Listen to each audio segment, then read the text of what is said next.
নমস্কার বন্ধুরা, দা বঙ্কক বুকে তোমাদের সকলকে স্বাগত। আগের দিন যে ইলিশ মাছটা এনেছিলাম তার মাথাটা রেখে দিয়েছিলাম। বাজারে যদি কচুর শাক পাই তাহলে কচুর শাক দিয়ে মাছের মাথাটা করব। আর যেমনি ভাবা তেমনি কাজ, পেয়েও গেছি কচুর শাক। তাই আজকে তোমাদের সাথে শেয়ার করে দিলাম ইলিশ মাছের মাথা দিয়ে কচুর শাক। কালো কচু যদি পাও তাহলে অবশ্যই কালো কচুর ডাঁটা কিনবে। যারা তো গ্রামের থেকে বাড়ি তারা জলা জায়গায় এমনি কচুর শাক পাবে, তোমাদের বাজার থেকে আর কেনার দরকার নেই। কচুগুলোকে এইভাবে লম্বা লম্বা করে কেটে শিরগুলো যে আঁশগুলো রয়েছে সেগুলো খুব ভালোভাবে ছাড়িয়ে নিতে হবে। অনেকে কিন্তু কালো কচুটা খেতে পছন্দ করে না, বা অনেকে আবার ভাবে কালো কচুটা খেলে ভীষণ গলা চুলকবে। কিন্তু সাদা কচুর থেকে এই কালো কচুর ডাঁটার যে স্বাদ, সে না খেলে তোমরা একবার বুঝবে না। তাই যদি পাও অবশ্যই কিনে খেয়ে দেখো, আমার অনুরোধ রইল। সবগুলো ডাঁটাকে এইভাবে আঁশ ছাড়িয়ে ছোট ছোট টুকরো করে একটা বড় পাত্রে রেখে দিলাম। হ্যাঁ, কাটার সময় কিন্তু একটু হাত চুলকোতে পারে, পরে একটু হাতে সর্ষের তেল মেখে নিও, বা কাটার সময় হাতে একটু সর্ষের তেল মেখে রেখো, তাহলে হাতটা কালোও হবে না আর চুলকোবেও না। এরপর কচু শাকগুলোকে জলে খুব ভালো করে ধুয়ে নেব। এইটা ধোয়ার সময়ও কিন্তু হাত ভালোই চুলকোতে পারে, তবে টেনশন করার কিছু নেই, গলা ধরবে না। হাত একটু জল চুলকোবে, পরে একটু নুন লেবু দিয়ে কিংবা সর্ষের তেল দিয়ে ডলে দিও, তাহলে হাতের চুলকনিটা কমে যাবে। ভালো করে ধুয়ে একটা বড় ঝুড়িতে এবার জলটা ঝরিয়ে নিলাম। গলা একেবারেই চুল কমে না যদি এই প্রসেসে করো।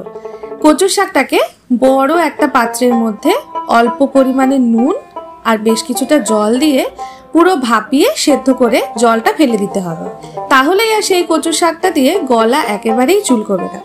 দিয়ে দিচ্ছি এর মধ্যে বেশ কিছুটা জল। খুব সাংঘাতিক জল দেওয়ার দরকার নেই, কারণ এই কচুর শাকটা থেকে অনেকটাই জল বেরোবে। আর দিয়ে দিচ্ছি স্বাদ অনুযায়ী লবণ। সবকিছু দিয়ে ভালো করে মিশিয়ে এটাকে খুব ভালো করে ফুটিয়ে নেব। কচুর শাকটা যে পরিমাণ আছে তার অর্ধেকেরও অর্ধেক হয়ে যাবে। দেখো কতটুকু হয়ে গেছে আর একেবারে গলে গেছে। ব্যাস, এই অবস্থায় নামিয়ে দেব। জলটা ছেঁকে নেব কচু শাকের থেকে। এরকম একটা বড় ঝুড়ির মধ্যে পুরো কচু শাকটা ঢেলে দিলাম। দেখলে তো, এক হাঁড়ি কচুর শাক বসিয়েছিলাম, কিন্তু সেদ্ধ করার পর বেরোলো কতটুকু? এইটুকু। এই কচু শাকটা দিয়ে দু রকমের রেসিপি করব। আজকে করছি মাছের মাথা দিয়ে কচুর শাক, আর একদিন নিরামিষ কচুর শাক করব। সেই রেসিপিটাও তোমাদের সাথে শেয়ার করব। মাথাটাকেই প্রথমে নুন আর হলুদ দিয়ে ভালো করে মাখিয়ে 15 থেকে 20 মিনিট ম্যারিনেট করে রেখে দিলাম। এরপর তৈরি করে নেব একটা মশলা। মশলা বলতে সেরকম কিছুই লাগে না, আদা বাটাই লাগে। আদা আর লঙ্কা একটু বাটা 1 চামচ, তাতে দিয়ে দিচ্ছি 1 চামচ হলুদ গুঁড়ো, 1 চামচ জিরে গুঁড়ো, 1 চামচ ধনে গুঁড়ো, 1 চামচ লঙ্কার গুঁড়ো, আর অল্প পরিমাণে একটু জল। জল দিয়ে মশলাটাকে ভালো করে গুলে নিলাম। এরপর রান্নায় চলে যাব। কড়াইতে নিয়ে নেব সর্ষের তেল। কচু টচু সর্ষের তেল দিয়েই রান্না করার চেষ্টা করবে, এতে কিন্তু টেস্টটা সবচেয়ে বেশি আসে। প্রথমে মাছের মাথাটাকে কড়া করে ভালো করে ভেজে নেব।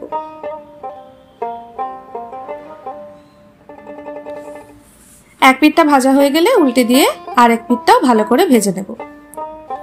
ব্যাস, মাছের মাথা লাল লাল করে কড়া করে ভাজা হয়ে গেছে, তুলে নিলাম। এরপর এই তেলেই কচু শাকটা রান্না করব, তাহলে মাছের মাথার যে ফ্লেভারটা সেটা পুরো কচু শাকে ঢুকবে।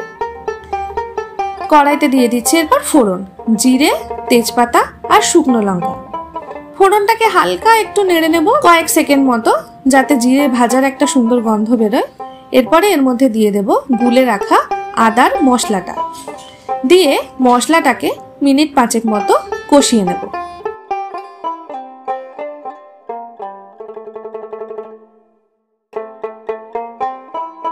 মশলাটা কষা হয়ে গেলে আদার থেকে কাঁচা গন্ধটা আর মশলার কাঁচা গন্ধটা হালকা বেরিয়ে গেলেই এর মধ্যে দিয়ে দিচ্ছি অর্ধেক পরিমাণ কচুর শাক। কচুর শাকটা দিয়েও কিন্তু মশলাটা আবার কষা হবে। কিন্তু রান্নার আর বিশেষ কিছু নেই, তবে এটা রান্না করতে বেশ কিছুটা সময় লাগে। জল ঝরিয়ে নেওয়া ঠিকই, তবে এটাকে একেবারে এইভাবে নেড়ে নেড়ে নেড়ে নেড়ে শুকনো করে দিতে হবে। একেবারে শুকনো ঝরঝরেও নয়, আবার কাদা কাদাও থাকবে না। জলটা টেনে যাওয়া পর্যন্ত মশলার সাথে কষিয়ে কষিয়ে রান্না করতে হবে। যে পরিমাণ কচুর শাক দিয়েছিলাম, দেখো কষার পরে অনেকটাই কমে এসেছে। এই পরিমাণটা আরও কিছুটা কমে যাবে, তাহলেই বুঝবো যে কচু শাক রান্না হয়ে গেছে। এরকম অর্ধেক হয়ে এলে এর মধ্যে দিয়ে দিচ্ছি ভেজে রাখা মাছের মাথাটাকে টুকরো করে। মাছের মাথাটাকে ভেঙে দিয়ে দিলাম কচুর শাকের মধ্যে। এখনো আরো কিছুটা জল টানা বাকি আছে, এইরকম অবস্থাতেই দেবে, পুরো শুকনো হয়ে গেলে দেবে না। এই অবস্থায় দিলে মাছের মাথাটা খুব ভালো করে কচু শাকের সাথে মিশে যাবে, ফ্লেভারটাও একেবারে কচু শাকের মধ্যে সুন্দর করে ঢুকে যাবে। এরপর এইভাবে কড়াইয়ে ছড়িয়ে ছড়িয়ে কম আঁচে ভালো করে কষিয়ে কষিয়ে কচু শাকটাকে শুকনো করতে হবে। এই অবস্থায় দিয়ে দিলাম সামান্য পরিমাণে একটু চিনি। একটু মিষ্টি মিষ্টি হলে কিন্তু খেতে ভালো লাগে, দিয়ে দেখো অবশ্যই ভালো লাগবে। অনেকে আবার ভাবে বাঙাল রান্নায় আবার চিনি, এ আবার কেমন বাঙাল, তবে দিয়ে দেখো একটু ঘটি মিক্সড হয়ে গেলে খুব একটা খারাপ লাগবে না। দেখো কচু শাকের পরিমাণ কমে কতটুকু হয়ে গেছে, যে পরিমাণ কচু শাক দিয়েছিলাম প্রায় তার অর্ধেক পরিমাণ হয়ে এসছে, একটা লালচে ব্রাউন ভাব চলে এসছে আর শুকনো শুকনো হয়ে এসছে। ব্যাস তৈরি ইলিশ মাছের মাথা দিয়ে কচুর শাক। কচুর যে কোনো আইটেম আমার তো ভীষণই প্রিয়, তোমরাও একবার বাড়িতে অবশ্যই বানিয়ে দেখো, খুবই ভালো লাগবে। যদি রেসিপিটা ভালো লাগে চ্যানেলটা সাবস্ক্রাইব করার অনুরোধ রইল।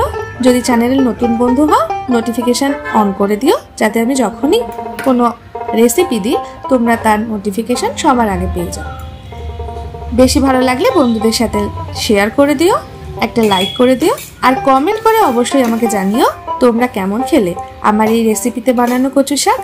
আজকের মতো এখানেই, দেখা হবে অন্য কোনো রেসিপি নিয়ে। আজকের মতো টাটা।